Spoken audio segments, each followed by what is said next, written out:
Hello, BookTube. The other day I made a starter kit for nature writing, and I wrote it out and I thought about it. I prowled my shelves, and then I started to make the video. I got about 10 minutes into the video and stopped myself. Suddenly realized, what on earth are you doing? You're making a string of book recommendations for people who can't leave their homes, whose bookstores are closed, whose libraries are closed, whose used bookstores are closed. Isn't that cruel to do? And I stopped.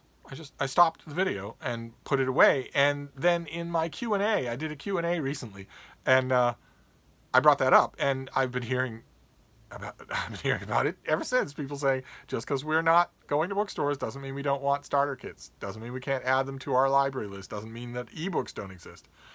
Doesn't mean we can't dream about them and hear about them. Okay. Message received. So I will now do this nature writing starter kit, and I'll do some other starter kits in the upcoming weeks.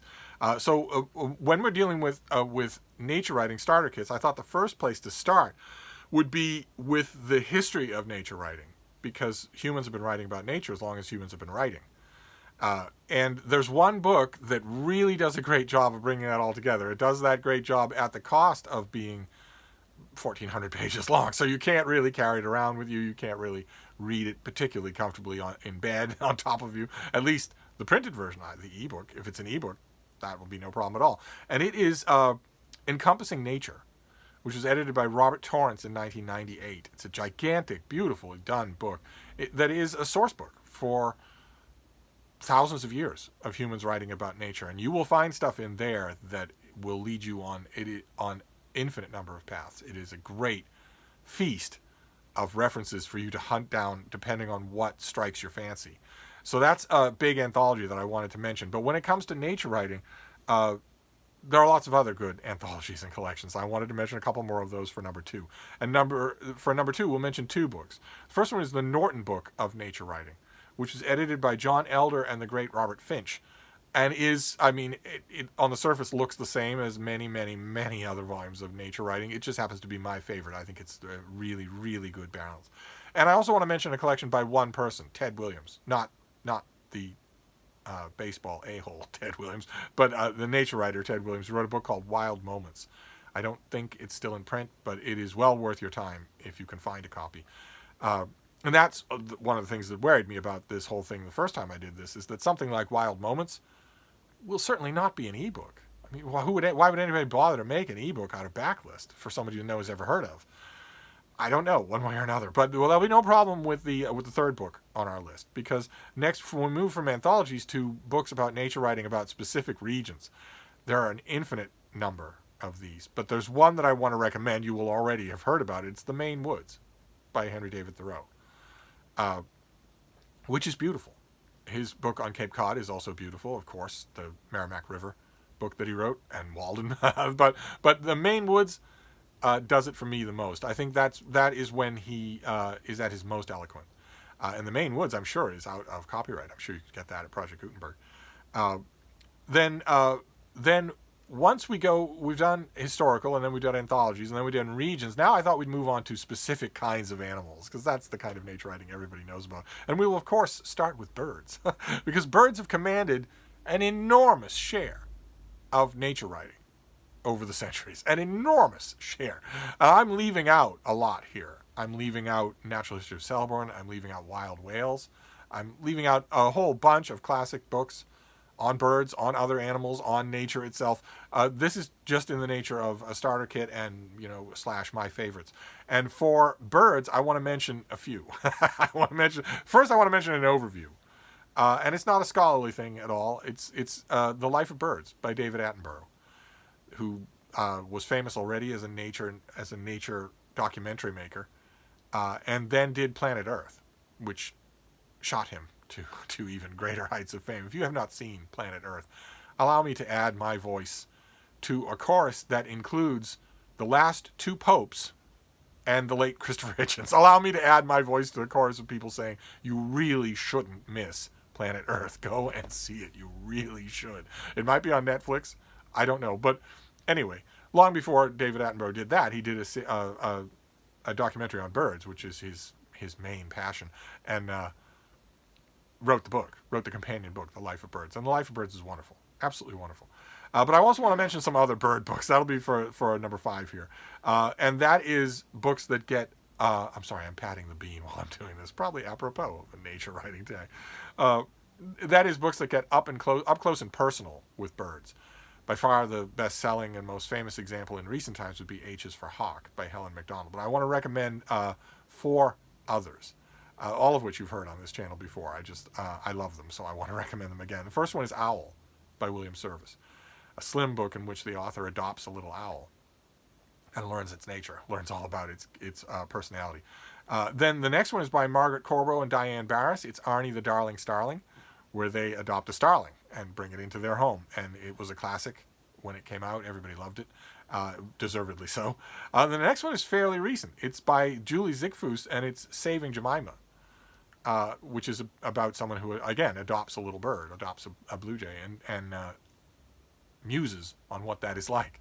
And then the last one is amazing. It's an amazing book. I cannot praise it highly enough. This person does not adopt these birds. This author follows them into the wilderness and watches them in the wild rather than, taking them into the living room. And this is Illumination in the Flatwoods by Joe Hutto, who follows a group of turkeys into the wild. And they know him, they are imprinted on him, so they're not afraid. They don't run and hide when he shows up. And so he is able to watch them in the natural world and learn what they're like. Learn what they're still wild birds. They're not afraid of him. And what he learns is an absolute revelation. Just an absolute revelation about what these things are like, about how complex they are, and by extension, all bird societies are. You won't think of it the same way again. And if you run the risk, I should warn you ahead of time, if you read Illumination in the Flatwoods, you run the risk of never eating turkey again. That's for sure. That's for sure. But anyway, from birds, we'll move on here to other kinds of animals who have achieved a spotlight. And again, this has happened with every kind of animal. There have been a number of books on coyotes. There have been a number of books on seals. A number of books on whales, a number of books on lions, you name it, and almost you name it, and an animal has had an individual book written about them. I just want to mention a few here. The first one is Of Wolves and Men by Barry Lopez, the great nature writer Barry Lopez, who could be on this list in almost every category. Of Wolves and Men is a fantastic, eloquent examination of what wolves are like, their history with humans, their history and their nature in the wild. Quite a bit of... or some of the observations, the scientific, the etiology observations about wolves in the book have been overturned. They're outdated. They don't hold water anymore. But it doesn't really matter because 99% of the book is just Lopez describing these things, and it's beautifully done, just beautifully done. Then the next one is by Gavin Maxwell. It was a bestseller. It has been a beloved classic. It's Ring of Bright Water, which is all about him forming a personal friendship, a close friendship, almost a master-pet relationship with an otter. And it spawned 2 sequels and several film adaptations, and it has a gut punch of a sad ending. The first book, Ring of Bright Water, does, but it is still beautifully done. Just indispensable for this list, I thought. Then the next one, number 8, is by Cynthia Moss. It's Elephant Memories, and it is a natural history of African elephants, which is no easy thing to do because African elephants, the male African elephants, can be very testy. They can be very, very testy. They often don't like any living thing to be around them. Male African elephants can be solitary and very, very misanthropic is the word I want to use. But also the females who lead the society can be overprotective. They can have bad moods. They can have young children working their one good nerve. It's in other words, it can be a perilous thing to do a study of African elephants in the wild that's in any way close enough to be worthwhile. And Cynthia Moss does. This is an amazing book on conservation, but also on the nature of these matriarchal societies. They're just the way they work.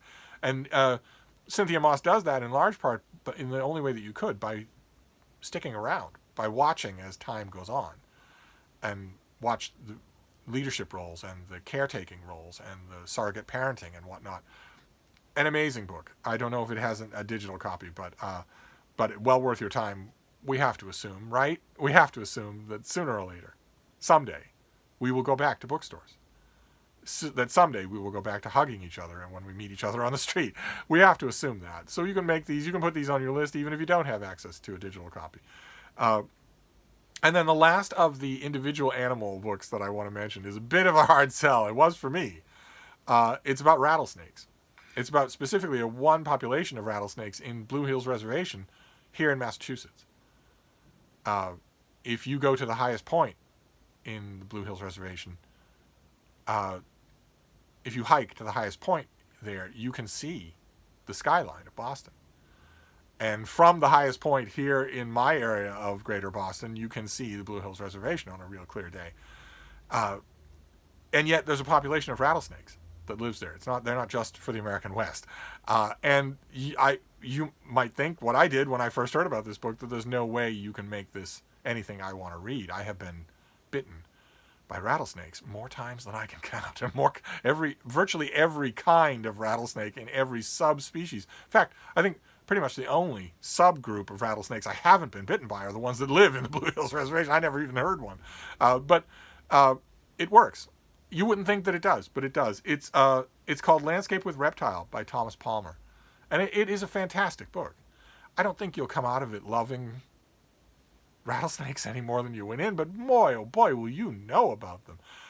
This author has a gift of writing. Oh, it's amazing. It's amazing.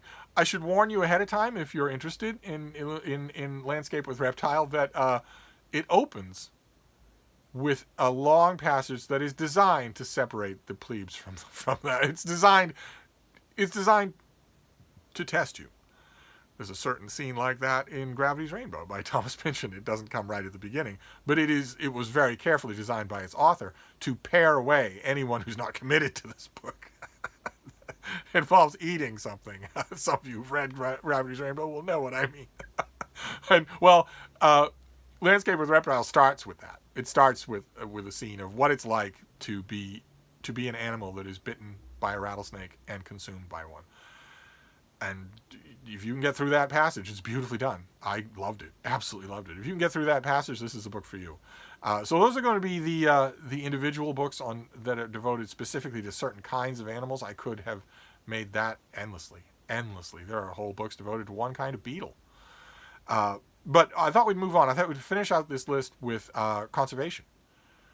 Because you can't read nature books now without, in 2020, you can't read nature books without thinking, well, this whole enterprise of the natural world is in danger.